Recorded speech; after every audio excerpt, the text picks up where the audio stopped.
I'm gonna try and say it reverse. I'm gonna try and do it invert my intro. Hey!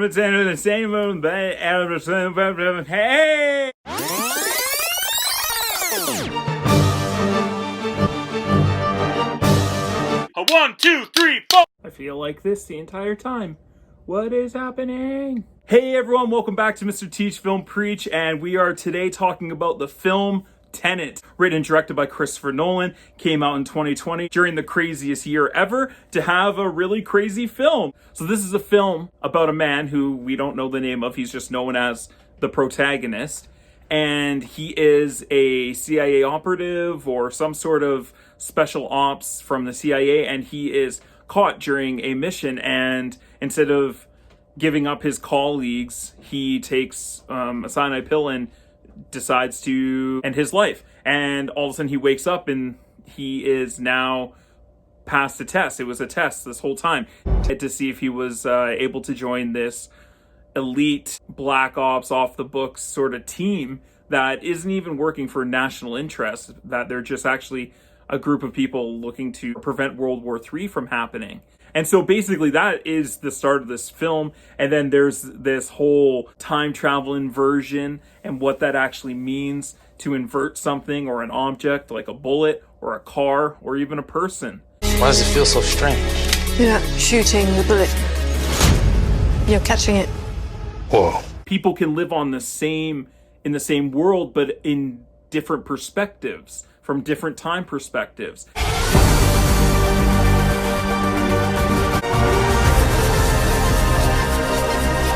It's not immediate time travel. It's not like you get into a machine and boom, you're back 30 years. You go back, you begin to go in reverse, or what they call inversion. When you are inverted, they're the ones that are rewinding.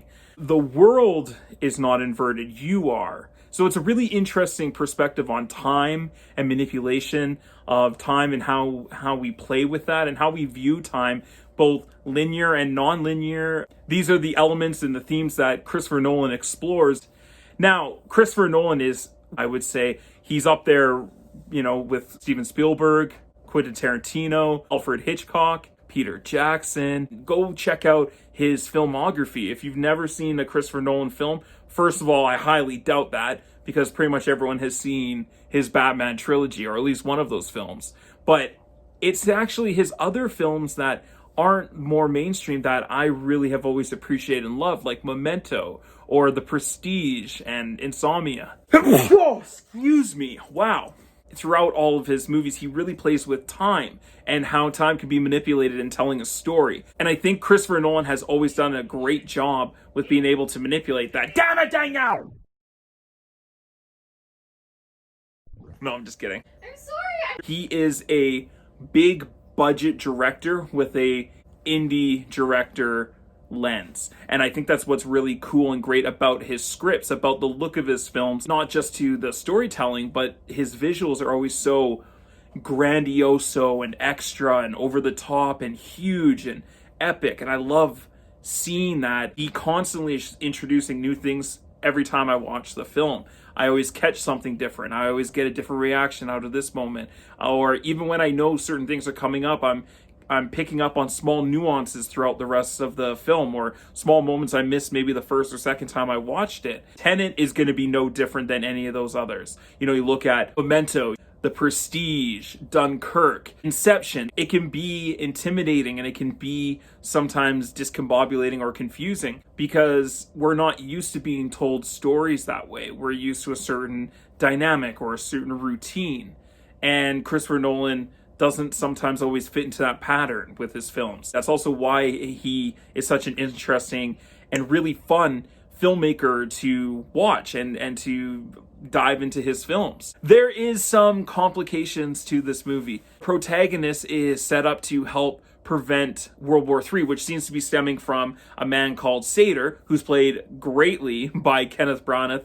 He is just chewing up the scene as this character, and they have to retrieve these artifacts that have this algorithm that can find the cause of destruction of humanity as we know it. And John David Washington, who plays the protagonist, is teamed up with another agent known as Neil, who's played by Robert Pattinson. infiltrate Seder, and they do that through his wife, Elizabeth Debicki, who they find out is also trapped by her own husband. First of all, I just want to start off by saying that thank you to Christopher Nolan for creating original films and doing things differently. I'm so sick of reboots and unoriginal films and sequels and superhero films and just things that are generic and you kind of get over and over again. What I appreciate so much about Christopher Nolan and why I think he is such an amazing filmmaker is that he constantly pushes the boundaries, not just visually and the style that he has and the way that he does films, but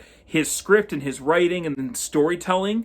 The way he manipulates time and storytelling is very well done. How to tell the story in a very different way, but even if the story is something like Dunkirk, which is a World War II film, he plays with time in such an interesting way to tell the story of the evacuation of Dunkirk. Inception, of slowing everything down to from an hour to a minute to a second and having all these different levels, or Memento, where it is the end of the story is the beginning of the film, and by the end of the film that's the beginning of the story. There's so much great stuff he does with time. Tenet is masterful in visual effects. I'm sure that this film will be nominated for best visual effects or sound editing, and all the technical aspects of this film are top notch. The fact that all the visual effects in this film are basically practical effects, there's not much CGI.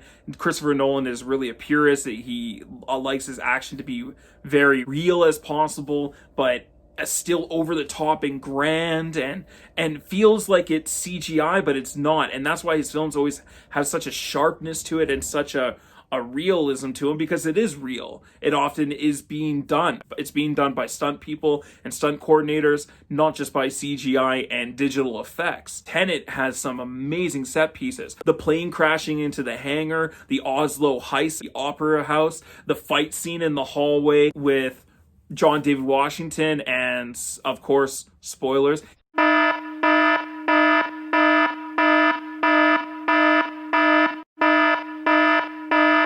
he's fighting himself. The car chase scene on the highway, when they're on the sailboat and they're doing the extreme sailing, or even at the end of the film in the third act with the big shootout in the middle of Ruined City. And all the set pieces are so grand, but they're practical and they're real. And I love that he uses that in not just this film, but in all his films. If you want to see a great action flick with real practical effects, this is a great film to check out. It actually enhances the story and is a part of it, and is an important part of it. John David Washington is awesome in this film. Probably one of my favorite parts he's done so far. Black Klansman is still number one.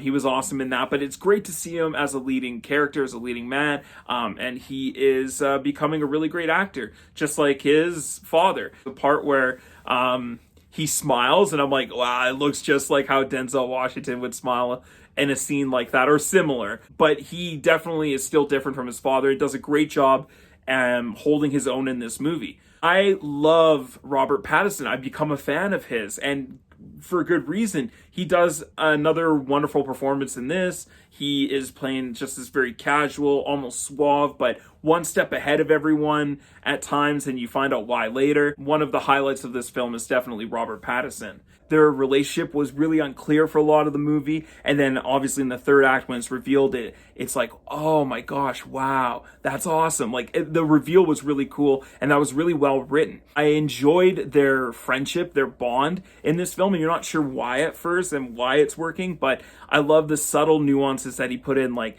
that the fact that he knows his favorite drink, that he drinks Diet Pepsi, and that no, he doesn't actually enjoy soda water. And he plays it off that it's research, just really good research. It's important in this profession to do good research, but it's actually because they've been friends for a very long time and they've worked together. And as we find out near the end of the film, that Robert Pattinson actually has been going towards the end of the story, the end of the friendship between him and John David Washington, where John David Washington has just begun the friendship with Neil, and that he's heading towards their friendship and get to experience all the things that they go ahead and do in the future together. And that contrast between the two is really lovely. Elizabeth Debicki was great in her role. She had a lot to play with, a lot of weight, and she has a lot of layers to her character that she really shows as the film progresses. At first, you think she's not really important, but she actually ends up becoming one of the main centerpieces of this film. It was really great to see that progress and not just be right there in your face from the get-go, but realize how important she becomes, not just to the protagonist, but just to the overall story of this world being put together. Kenneth Branagh is this Russian bad guy villain, almost James Bond-like villain, but I was really enjoying it. People might think that his performance was over the top, but I actually thought it was really great for this film, and he stood out. I think he did an excellent performance, and it really worked. He was chewing the scene, but it was not an over-the-top and ridiculous way. I felt that he was actually quite menacing.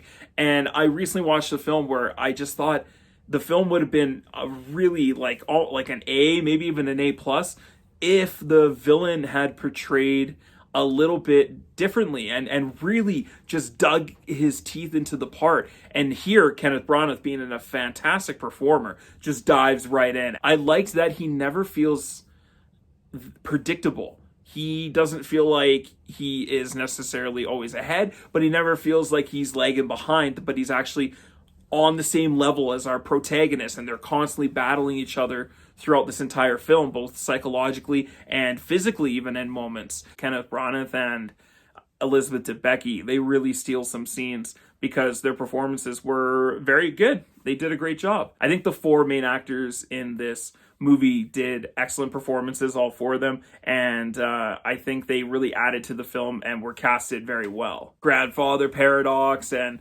temporal pincer movements and all these things to do with time. You just have to be able to accept this movie as it comes at you and just try and roll with it as best as you can. This is a film that you have to be patient with and really pay attention at the same time. And that's okay. I like films that treat audiences with respect and get us to really think about what's happening and get us to lean in and try and listen and really engage with the film and not just have something just presented on screen for us and it's just given us to entertain us, but it really gets us to think. That's what Christopher Nolan does well. Maybe a bit too well in this film, and I'll get to that in a minute. Watch carefully. There's a lot of great foreshadowing in this movie, as do a lot of Christopher Nolan's films. And he definitely has a bunch of those moments with Tenet that it makes it a really cool and interesting film to watch and rewatch. The different action scenes, wonderful in this flick, especially when it's one character is normal time and the other person is inverted and they fight, and it looks like at times like they're reversing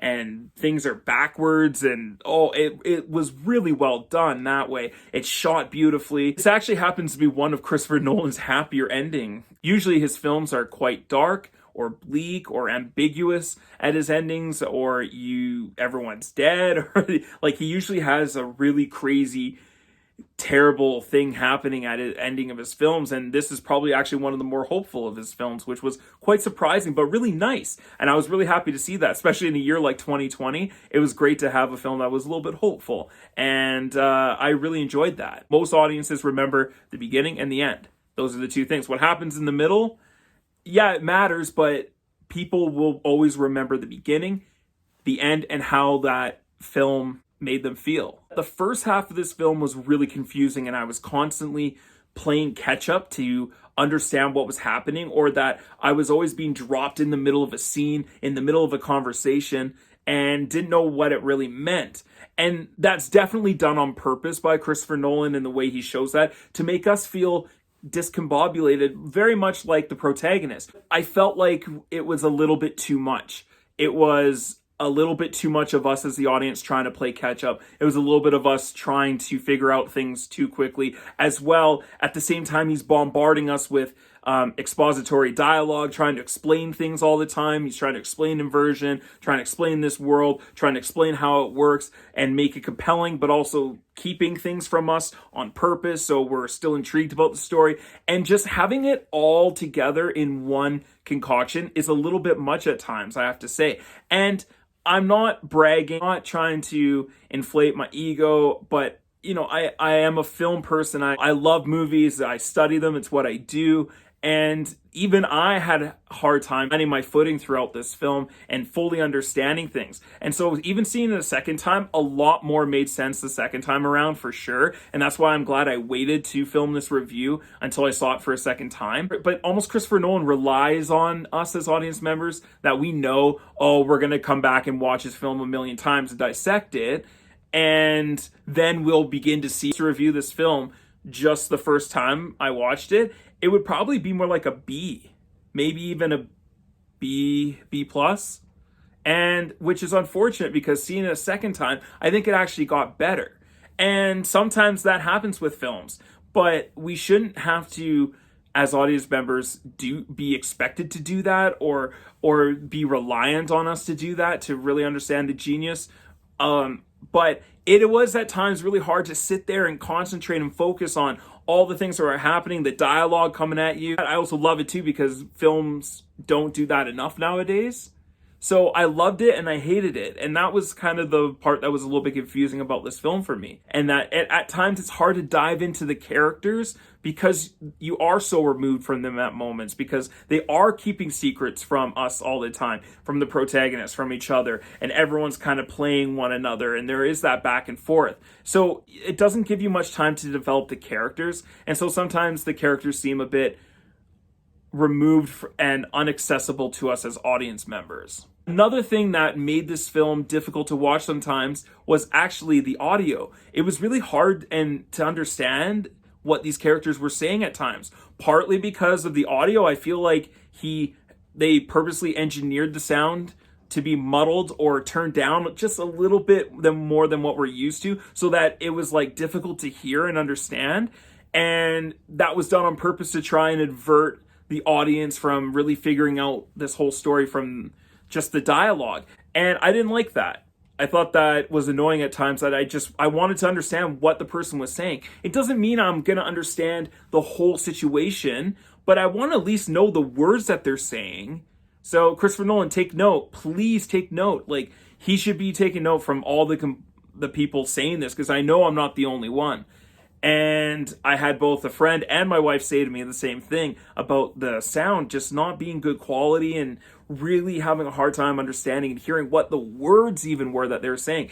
This movie really relies on the expository dialogue to explain things, to help us understand this world. And if it's muddled like that on purpose too much, then that could be frustrating. And I think that part of that pulled this film down a little bit from not getting a little bit of a higher grade. And a lot of this film is people in masks and they're talking like this the whole time, and you can kind of understand them, but you kind of can't, and it's muffled. And so having too much mask in your films is not a good thing, Christopher Nolan. I hope that you would have learned that from The Dark Knight Rises with Bane, and then he did it again with Dunkirk. A lot of the times, the pilots had the things over their nose, and so take away the mask. I understand that you have to have masks on for the inversion stuff, but there is a thing called audio dubbing and going back and crisping and clearing up those audio sounds, so us as the audience can understand what you're saying or what your characters are saying to us, so we can understand your film better, and then we can say it's a masterpiece. Those were really the biggest things about this film, and obviously it's very confusing at times, and if you're not paying attention, you're going to miss things. That everything comes full circle in this film. It's a big time loop, and as long as you're okay with that, this is a great ride. And let's get into some spoiler territory here. So spoiler warning territory here.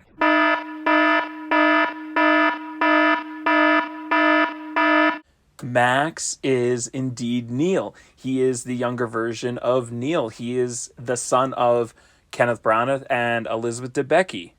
And so I was trying to see at the end of the film if the same ribbon that's on Robert Pattinson's backpack was also on Max's backpack, but I couldn't tell, and I'm not sure if that was done on purpose or if I just missed it. But if that is the case and Max is Neil, that's amazing. That also means that he is the guy that saved John David Washington at the Opera House at the beginning of the film, and also that he is the guy that takes the bullet for him near the end of the movie. And it just really goes to show the importance of Neil and as Max as a kid and why John David Washington would save him. So I think that's just a fan theory, but it would be amazing if that was the case.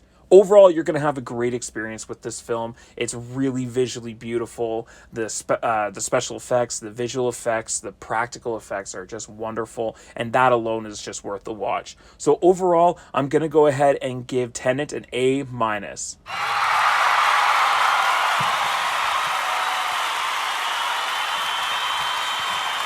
Thanks so much for watching, you guys. If you like this video, please click like down below, subscribe. Please come back and check out more of Mr. Teach Film Preach and the videos that I have up here. And as always, let's get taught.